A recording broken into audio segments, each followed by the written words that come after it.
Okay, so today we're diving deep into, well, deep stuff. Definitely deep. The 7 valleys and the 4 valleys. By Bahá'u'lláh.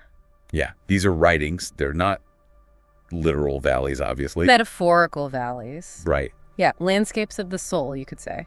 That's a great way to put it. And they're full of, like, symbolism and allegory. I'm really curious to get into it. It's fascinating stuff, really. I mean, even if you're not, specifically a follower of the Baha'i faith, there's so much in these works that speaks to, well, just the human search for meaning, Absolutely. I mean, who hasn't felt lost at some point, searching for something more? Exactly. And that's where this metaphor of the valley comes in. Each valley represents a stage in that journey, that spiritual development. Okay, so let's picture it, right? We're setting off on this trek, and the first valley we encounter is the Valley of Search. Right, and I think most people can relate to that, right? That feeling of wanting to know more, understand the bigger picture. Totally. It's like that restless feeling you get when you know there's got to be more to life than what you're currently experiencing. Yeah, and Baha'u'lláh actually describes it as, a restless heart. Like, it's not just an intellectual pursuit, it's a deep emotional yearning. Oh, that's interesting. So it's not just about knowledge, it's about feeling, too. Absolutely. So then where does that yearning lead?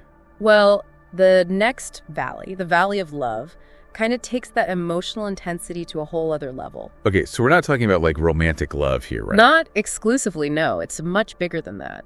It's about experiencing a love that's transformative, that breaks down barriers, makes you see the world in a whole new light. So, like, loving everything. In a way, yeah. There's this amazing passage where Baha'u'lláh says that in this valley, you start to see every created thing as a sign of the beloved. Whoa, hold on. So, like, seeing the divine in everything around you. Exactly. It's a pretty powerful concept. Yeah, that's intense. So once you've been through that, like, how do you even move on from there? Well, that intensity kind of fuels the next stage, which is the Valley of Knowledge. Okay, but we're not talking about, like, book smarts here. No, not at all. It's about gaining spiritual insights, like a deeper understanding of the world, seeing things through new eyes. So it's more about wisdom than just knowing facts. Exactly. And that shift in perspective, that's what prepares you for the Valley of Unity.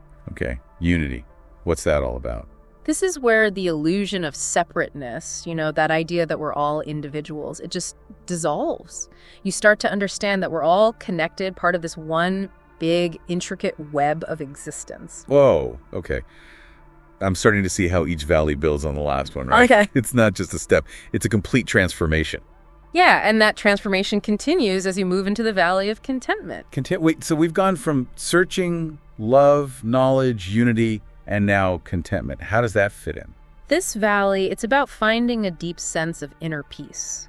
You start to accept things as they are, You realize you're part of something bigger. So even though the journey still has its challenges, there's also this feeling of acceptance, this trust in the process. Exactly. And that trust, it becomes really important as you enter the Valley of Wonderment. Wonderment. Okay, that sounds a little more, fun. It can be. But it's also a bit of a paradox. This valley is full of mysteries, things you just can't explain with logic or reason. Sounds a little disorienting, honestly. It can be, yeah. But it's also filled with awe and wonder. Imagine gazing up at the night sky. You feel tiny, but also connected to something so vast and incredible. Okay, I can kind of see that. So we've been through a lot of valleys. Searching, love, knowledge, unity, contentment, wonderment. Where does this incredible journey finally lead? It culminates in the valley of true poverty and absolute nothingness. Wait, poverty, nothingness. Those don't sound very, fulfilling. I know, right? It seems kind of counterintuitive. But these actually represent the highest state of spiritual attainment. Okay, help me understand this. How can poverty and nothingness be the peak of this whole journey? Think of it as stripping away all the illusions, all the attachments to material things, all those ego-driven desires. So it's about emptying yourself, basically. In a way, yeah. It's about recognizing that true wealth, true fulfillment, it comes from a deeper place, from spiritual connection.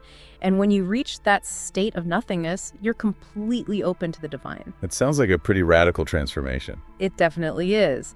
And while the 7 valleys focuses on this progressive journey, the 4 valleys, the other work we're looking at, it takes a slightly different approach. Oh, right. I almost forgot about that one. This one was written a bit earlier in Baha'u'llah's life, and it focuses on 4 specific qualities that are essential for navigating the spiritual path. So it's like a deep dive into the skills you need for the journey. Exactly. And the first one, the first valley, it emphasizes knowing yourself. Okay, so before you even set out on this journey, you need to understand your own inner landscape. Precisely.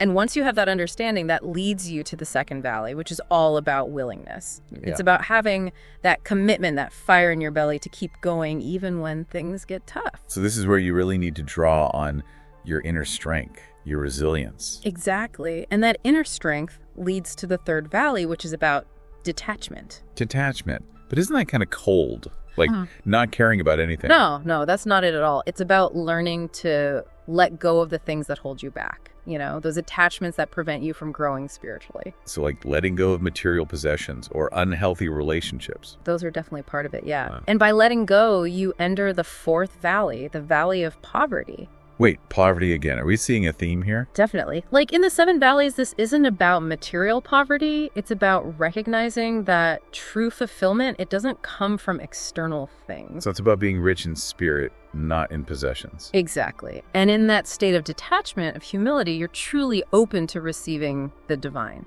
Wow, okay. We've explored these two incredible works, the Seven Valleys and the Four Valleys, each offering such a unique perspective on this spiritual journey. What do you think is the most important takeaway for our listeners?